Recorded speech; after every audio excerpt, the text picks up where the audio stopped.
Yes, good evening. My name is Wallace Gator Bradley, and I'm the host of the Bradley Report that's presented by United in Peace, Inc. I'm also the president of United in Peace, Inc. The issue that we're speaking about this evening was put together by none other than the producer of this show, and she's also the chairman of United in Peace, Inc. And I'm so blessed that she's my wife, Terry Marsh Bradley. We got a lot to talk about, and it's all based around ceasefire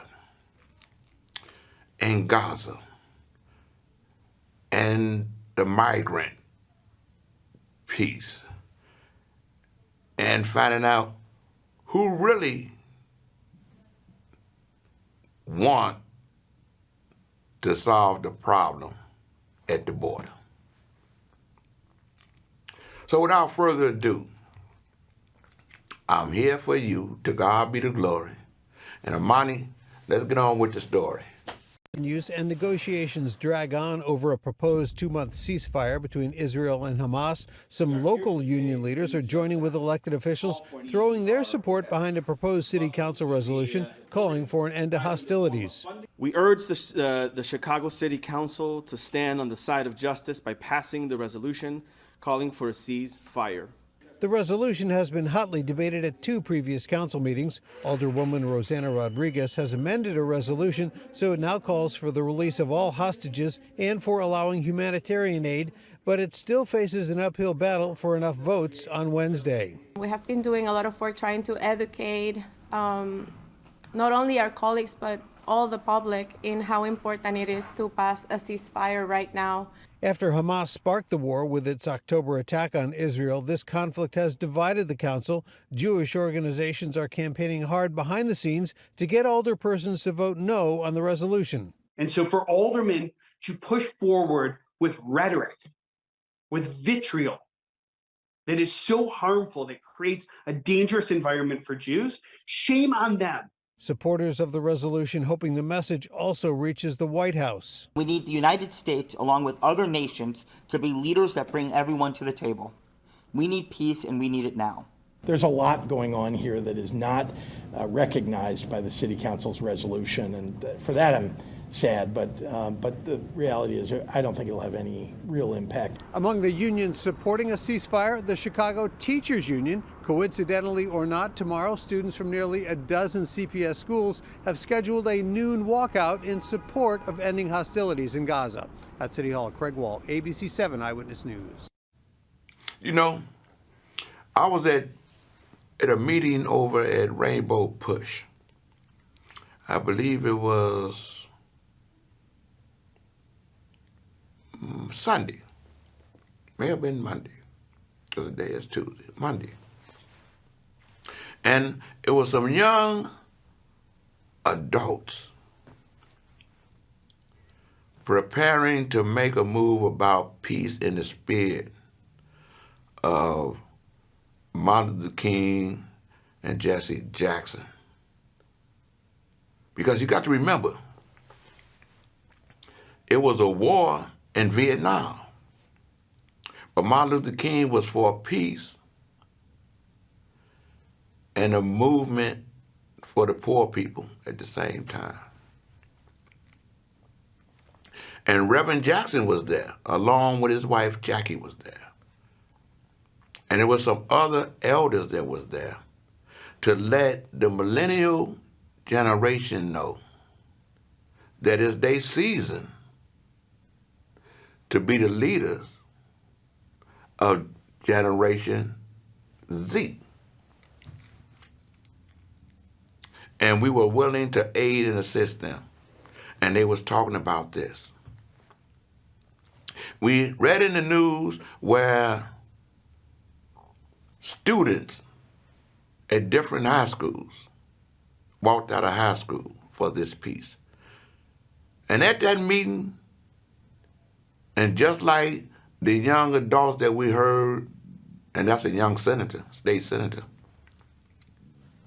we heard there were Jews and Palestinians coming together for the peace. in Gaza. That means a lot. And we talking about the migrant piece too, because all that come in with various individuals that have a beef with one another. The migrant piece is really where the Republicans, the MAGA Republicans, don't want to go together to come with a plan because they feel like Biden would have the ups on Trump is trying to run for president. So Trump is trying to tell the MAGA Republicans, don't vote for the bill when they getting what they say they wanted to the tune of $13 billion to $14 billion to deal with the problem at the border. Joining us now, Oklahoma Republican Senator, the GOP's lead negotiator on this potential border deal in the Senate, James Lankford. Senator, welcome back to Fox News Sunday. Thanks. Good morning to you. Okay, so you were here about a month ago. You said you were getting close then. You say you're even closer now. So let's talk about the rumors and give you a chance to respond to some of the critics who say they don't like what they know of this deal. There's something akin to a Title 42 power that would allow everyone at the border to be turned away once there was a rolling average over a week of 5,000 people showing up. Here's Senator Ted Cruz on that idea. This bill normalizes 5,000 people a day coming in. 5,000 people a day is over 1.8 million a year. That's called an invasion. By the way, under Joe Biden, we've had 9.6 million. So the great Republican compromise is we're for 2/3 of Joe Biden's open borders. We'll let in 6 million instead of 9 million. This makes utterly no sense. Is that part of the deal, and how would you convince someone like Senator Cruz to vote for it? Yeah, the challenge that Senator Cruz has and a bunch of other folks is they're still waiting to be able to read the bill on this. And this has been our great challenge of being able to fight through the final words to be able to get the bill text out so people can hear it. Right now, there's internet rumors is all that people are running on. It would be absolutely absurd for me to agree to 5,000 people a day. This bill focuses on getting us to 0 illegal crossings a day.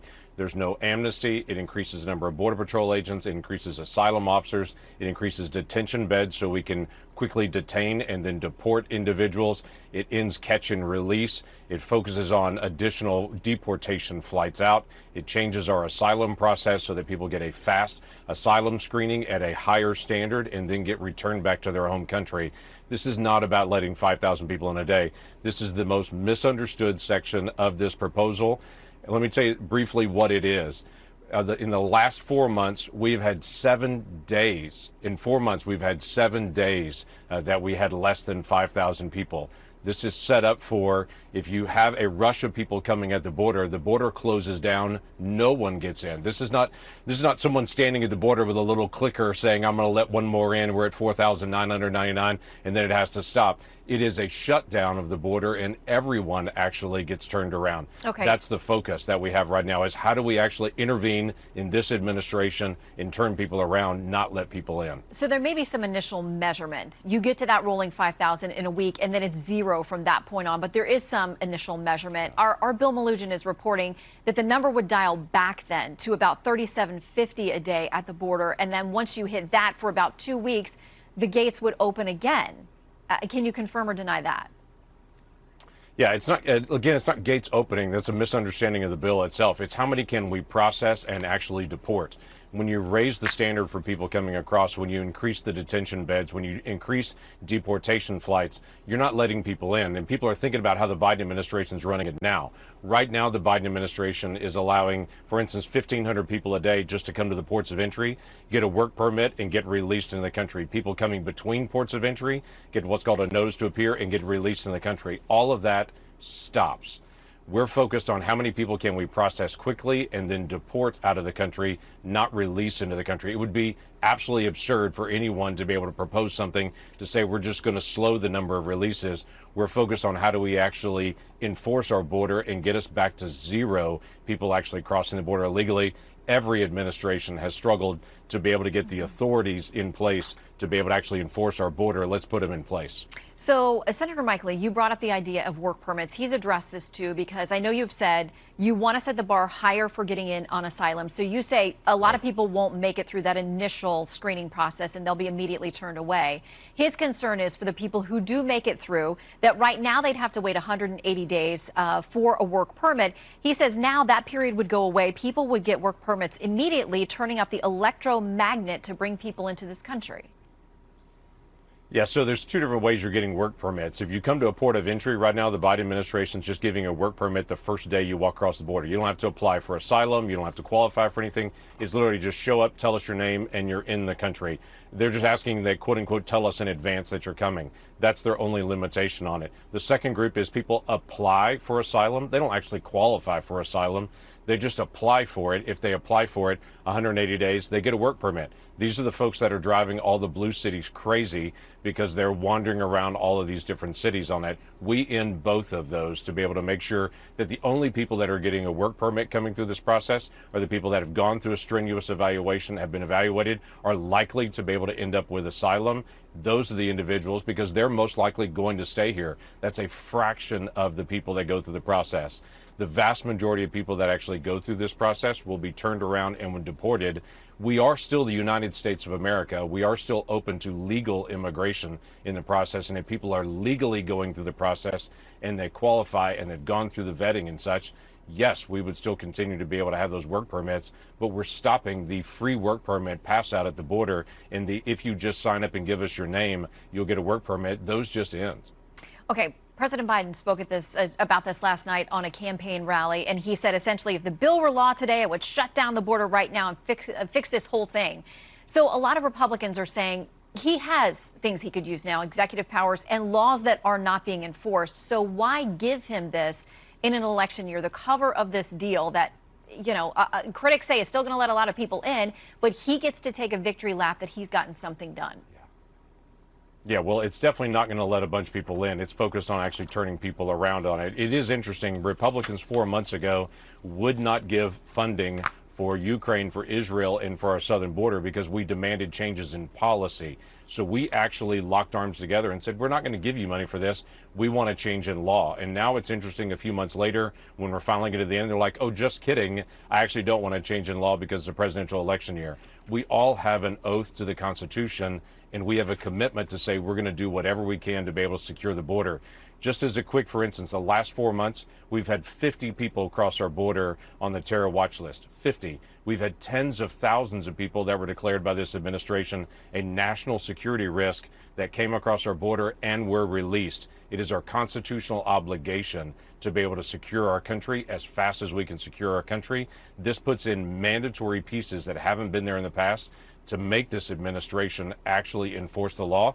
I would tell you that I don't know of anyone that believes that if President Trump was elected, well, he was president right now, this border would not have this problem. So the thought that somehow President Biden can suddenly be the pro-national security president in the final months of this is not believable. We've had millions of people illegally cross because he opened up our border. He literally invited the world to be able to come, and they came. That's why we have this chaos. We've got to do something now to be able to stop it, and then to be able to put new tools that even the Trump administration was looking for when they were president, put those tools in place for every president from here on out. Senator Lankford, keep us up to date on the text. Thank you for your time. Will do. You know, and he's a Republican. And not only that, he's one of the main individuals that's in the meeting with Democrats to put a bipartisan plan together. And here come Trump saying, stop, don't do it, because Biden will win. And then you got those MAGA Republicans that's willing to not come to a solution. You heard it. But let's see what our mayor is talking about. I hear he made a decision to have an extension because of the weather to stop the evictions. The decision likely influenced by the fact that only a fraction of migrants facing eviction this week were in the process of finding housing. For thousands of migrants currently housed in city shelters, the announcement brings relief. Some of them have showed a lot of stress, a lot of anxiety, due to seeing that those 60 days as a countdown. Eduardo Fuentes is with New Life Centers, which has helped shelter and resettle asylum seekers, and says extending shelter eviction deadlines will have real impact. It gives them a little bit more time to be able to find an apartment, to be able to get connected with other resources. The city says of the nearly 2,000 people who were set for eviction February 1st, only about 720 of them, a little more than 1/3, were in the process of finding housing. And so Mayor Brandon Johnson, joined by members of City Council, announcing a 60-day extension for migrants with an eviction date in January or February, and a 30-day extension for those told to leave in March. Look, I've always said that this is an evolving crisis. You know, the ability of my administration to be nimble and flexible, I've demonstrated that. Mayor Johnson reiterated the city has no plans to build more shelters and again called on the state to create shelters outside Chicago, the governor dismissing that idea. We certainly have encouraged other jurisdictions to step forward. We've created grant programs. Some of them have taken us up, Oak Park, for example. Chicago is spending $1.5 million a day on migrant operations. At this rate, the city will burn through in April the $150 million budgeted for the entire year. You know, the mayor, the governor, the president, you got Republicans and Democrats that's trying to deal with the problem at the border. And they got a plan, fine plan.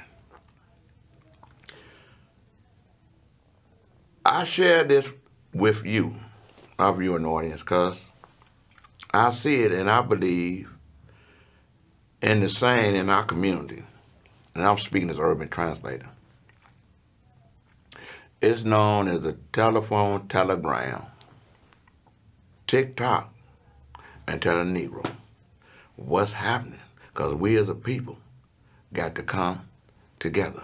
I got one more piece up there. Sister Mike, see if you can hit that for me. Within that 5 minutes, see if you can hit that for me. Really go to the last one. I think that's a real short one. It shows why they have peace in the Middle East.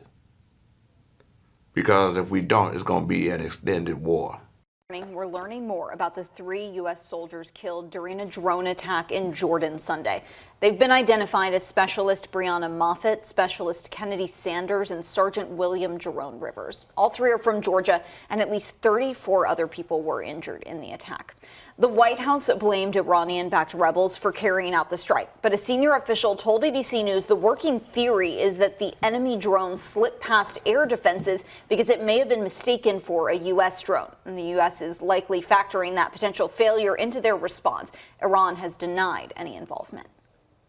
The president came out today, and he let it be known there's going to be retaliation from the United States. He let the world know. He let Iran know. You may not have gave the order for it to be done, but you're giving them the weapons. And we got to let the world know that you can't attack American soldiers or Americans. That's why they're trying to hurry up and free those hostages, because some Americans are hostages too. But I want y'all to know, the president let it be known, there's going to be something done. They're not going to tell you what it's going to be. They letting you know that it's going to be in phases. But something is going to be done. But I love what I'm witnessing. The millennials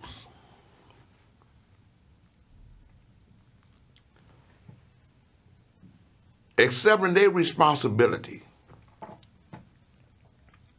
as being social and civic leaders by having peaceful protests. Like when we were young, we had peaceful protests.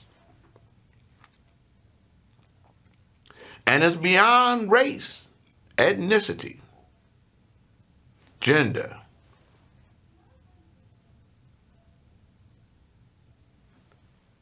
To let it be known that we got to speak, but the most important thing, know the power that we have.